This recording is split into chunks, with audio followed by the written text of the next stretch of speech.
exploitants publics qu'on appelle ça des œuvres. La radio aussi. Oui, la télé, la radio, oui, les justement. maquis, les boîtes de nuit. Oui, oui, tout exploitant. C'est-à-dire que maintenant, il y a une exception que la loi donne. C'est-à-dire que, par exemple, en matière de reproduction, lorsque vous reproduisez pour votre consommation privée, vous n'êtes pas astreint à un paiement de redevance, en principe.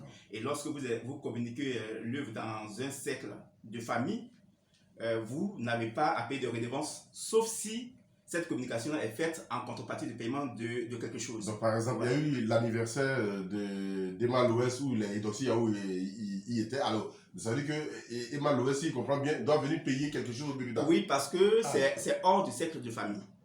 Ça, c'est une fête. Voilà. Elle utilise des œuvres. Non, c'est-à-dire que le problème, c'est le cadre.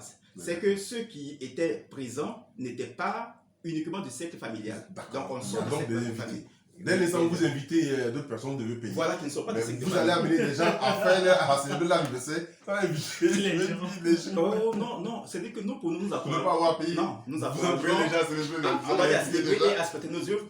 Mais ce que nous faisons, c'est que ce sont des coûts, on va dire, supportables que nous faisons. Comme par exemple, actuellement, pour les anniversaires, les baptêmes, c'est 5 000 francs. 5 000 francs. C'est 5 000 francs. En principe, la tarification est faite proportionnellement, donc c'est sur le budget de l'événement. Donc si vous prenez par exemple votre anniversaire dont le budget est 100 000 francs, en principe, je crois que ça fait 8 000 francs.